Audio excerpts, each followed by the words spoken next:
আর বাকি ঠিক 1 সপ্তাহ। তারপরেই ডিবিটি এর মাধ্যমে শুরু হতে চলেছে অন্নপূর্ণা ভান্ডারের 3000 টাকা ক্রেডিটের প্রসেস। এটি এই চ্যানেলের প্রথম ভিডিও। পোস্ট করতে অনেক দেরি হয়ে গেল, কিন্তু এই চ্যানেলের যেটা মুখ্য উদ্দেশ্য অ্যাকুরেট ইনফরমেশান সার্কুলেট করা, তাই আমরা শেষ 1 সপ্তাহে যাদের ডিবিটি লিঙ্ক করা এখনও বাকি রয়ে গেছে তাদের জন্য গোটা প্রসেস নিয়ে এলাম। নিজেদের দৈনন্দিন কাজ ফেলে ব্যাংকে বা সাইবার ক্যাফেতে গিয়ে লাইনে না দাঁড়িয়ে বাড়িতে বসেই করে নিন ডিবিটি লিঙ্ক। এর জন্য গুগলে গিয়ে সার্চ করতে হবে NPCI। প্রথমেই চলে আসবে ন্যাশনাল পেমেন্ট কর্পোরেশন অফ ইন্ডিয়ার অফিসিয়াল ওয়েবসাইট। সেটা ওপেন করে নিন।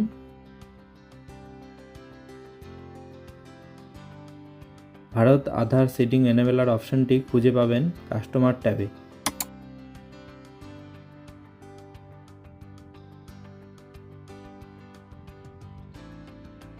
সেখানে গিয়ে আমি প্রথমেই সাজেস্ট করব চেক করে নিন আপনার ব্যাংকে ডিবিটি এনেবেলড আছে কিনা। সেটার জন্য আপনাকে আধার ম্যাপড স্ট্যাটাসে ক্লিক করতে হবে। আধার নাম্বার এবং ক্যাপচা দিয়ে চেক স্ট্যাটাসে ক্লিক করলে আধার লিঙ্ক মোবাইলে একটি ওটিপি আসবে।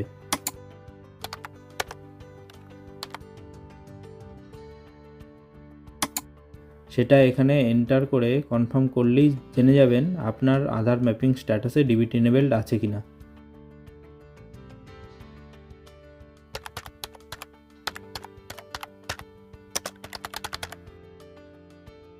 আচ্ছা, যদি ডিবিটি লিঙ্ক অলরেডি করা থাকে এবং আপনার ওই ব্যাংকে একাধিক ব্যাংক অ্যাকাউন্ট থাকে, তাহলে সেটা চেক করার জন্য বাঁদিকে অ্যাকাউন্ট ডিটেলস অপশানে গিয়ে পুনরায় আধার নাম্বার এবং ক্যাপচা দিয়ে সাবমিট করে ওটিপি পুট করলেই অ্যাকাউন্ট নাম্বারের লাস্ট 4টি ডিজিট মিলিয়ে নেবেন আপনার অ্যাকাউন্ট নাম্বারের সাথে। এখানে একটা কথা বলার আছে, অন্নপূর্ণা ভান্ডারের সরকারি বিজ্ঞপ্তি অনুযায়ী আপনার অ্যাকাউন্ট কিন্তু হতে হবে সিঙ্গেল হোল্ডার। জয়েন্ট অ্যাকাউন্ট হলে সেটা ভেরিফিকেশনে বাদও হয়ে যেতে পারে।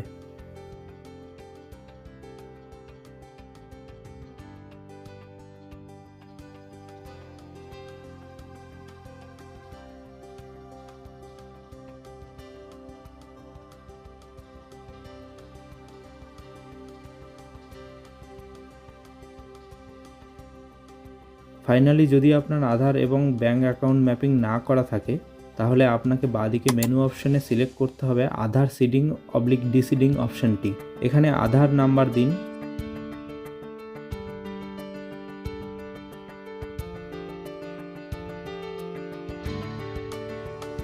সিডিং অপশানে ক্লিক করুন। যেই ব্যাংকে ডিবিটি লিঙ্ক করতে চান সেটা সিলেক্ট করুন।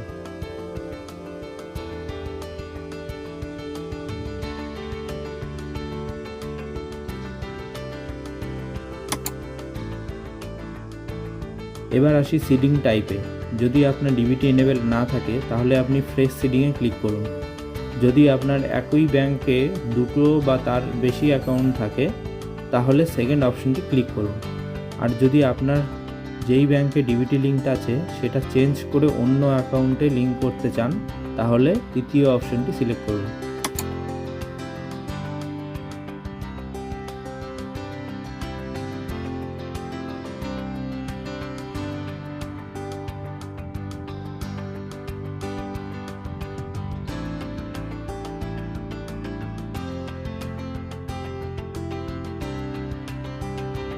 দুবার অ্যাকাউন্ট নাম্বার পুট করে কনসেন্টে টিক দিন।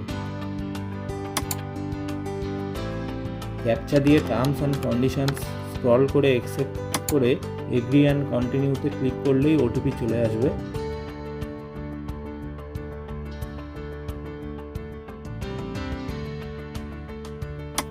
ওটিপি দিয়ে কনফার্ম করলেই দেখবেন পপ আপ চলে আসবে।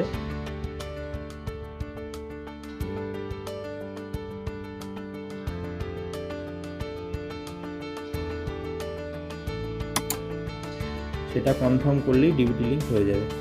কমেন্ট করে জানান আপনি কোন ব্যাংকে ডিবিটি লিঙ্ক করেছেন এবং আমাদের এই নতুন চ্যানেলটিকে লাইক এবং সাবস্ক্রাইব করে উৎসাহিত করতে ভুলবেন না।